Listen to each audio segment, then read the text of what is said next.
தேவனுடைய நாமம் மகிமைப்படுவதாக. எனக்கு அன்பான தேவ பிள்ளையே, இந்த வார்த்தைகளை கேட்டுக்கொண்டு இருக்கிற உங்கள் வாழ்க்கையில் ஆண்டவர் ஆச்சரியமாய் உங்களை நடத்துகிறதை காண்பீர்கள்.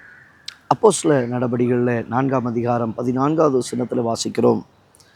சுஸ்தமாக்கப்பட்ட மனுஷன் அவர்கள் அருகே நிற்கிறதை கண்டபடியால் எதிர்பேச அவர்களுக்கு இடமில்லாதிருந்தது.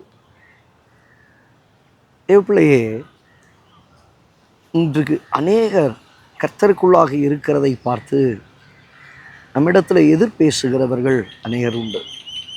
ஆண்டவர் உனக்கு என்ன செஞ்சார்? சச்சுன்னு உடனே உன் வாழ்க்கையில் என்ன நடந்தது? என்னத்தை கண்ட? உன் வாழ்க்கையில் இப்படி ஊழியம் செஞ்சியே? இப்படி பல விதங்களிலே நம்மை குற்றம் சாட்டுகிற, குற்றம் கண்டுபிடிக்கிறதான ஒரு கூட்டத்தார் இருக்கிறார்கள். உலகம்தான் அப்படி பேசுதுன்னு பார்த்தா, கிறிஸ்துவுக்குள்ளே இருக்கிறவர்கள், ஆண்டவருக்குள்ளே இருக்கிறவர்களும் நம்ம அநேக நேரத்தில் இப்படி தாங்க வேதனைப்படுத்திக்கிட்டு இருக்கிறாங்க. உண்மைதானே? இங்கே வசனம் சொல்லுகிறது, சுஸ்தமாக்கப்பட்ட மனிதன் அங்கே இருந்தபடியால் அவர்களால் எதிர்பேசக்கூடாமற் போயிற்று. கொஞ்சம் முன்பாக வாசிக்கும்போது பிணியாளியாக இருந்த ஒருவனை பேதுரு அங்கே சுஸ்தப்படுத்துகிறதை பார்க்க முடியும். கர்த்தருடைய அற்புதம் அங்கே நடைபெற்றதை பார்க்க முடியும். அவன் சொல்லுகிறான் தைரியமாய், சிலுவையில் அறையப்பட்ட இயேசு அவனை சுஸ்தமாக்கினார். இன்றைக்கு நம்முடைய வாழ்க்கையில் நாம் வாஞ்சிக்க வேண்டியது, ஆண்டவரே, ஒரு அற்புதத்தை செய்யும், ஆராய்ந்து முடியாத பெரிய காரியங்களை செய்யும், அதை ஜனங்கள் எல்லாருக்கும் முன்பாகவும் நான் தெரிவிப்பேன் என்று சங்கீதக்காரன் சொல்லுகிறது போல, கர்த்தர் செய்த நன்மைகளை, அற்புதத்தை, அதிசயங்களை, அடையாளத்தை நாம் விவரிக்கக்கூடியவர்களாய் இருக்க வேண்டும். ஒரு காலங்களில் கர்த்தரை தேடி வரும் பொழுது எத்தனை நன்மை, எத்தனை அற்புதத்தை கர்த்தர் செஞ்சார். ஆனால் வசனம் சொல்லுகிறது, அவர்கள் சீக்கிரமாய் மறந்து போனார்கள். இன்னைக்கு நீங்கள் மறந்து போயிட்டீங்க. நினைவு கூறுங்க.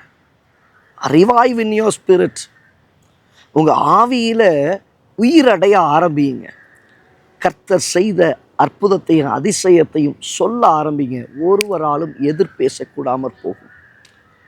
நாம் என்ன பண்ணுறோம்? இவங்க பேசுகிற வார்த்தையை கேட்டு சோர்ந்து போகிறோம். சாட்சி எங்கேயோ தேடாதீங்க. அற்புதத்தையும் அடையாளத்தையும் வேற இடத்துல, வேற நபரிடத்துல தேடாதீங்க. உங்கள் வாழ்க்கையில கர்த்தர் அற்புதமாய் நடத்தி இருக்கிறார். உங்கள் வாழ்க்கையில கர்த்தர் அதிசயத்தை செய்திருக்கிறார். நீங்கள் தான் அந்த அற்புதம், நீங்கள் தான் அந்த அடையாளம், நீங்கள் தாங்க தேவனுடைய சாட்சி. நீங்கள் தான் தேவனுடைய சாட்சி. இன்றைக்கு தேவனாகிய கர்த்தர் உங்கள் வாழ்க்கையில் ஒரு பெரிய அற்புதத்தை செய்வாராக இயேசுவின் நாமத்தினால கட்டளை இடுகிறேன். உங்கள் வாழ்க்கையில் அதிசயத்தை கர்த்தர் செய்வாராக இயேசுவின் நாமத்தினால. அதை நான் விடுவித்து உங்கள் வாழ்க்கையில் பெற்றுக்கொள்ளும்படியாக கட்டளை இடுகிறேன். வாழ்க்கையில் நீங்கள் நினைக்கிறீங்க, ஐயோ நான் எப்படி போய் அவங்க முன்னாடி போய் நிற்பேன்? கர்த்தர் உங்களை நிற்க செய்வார்.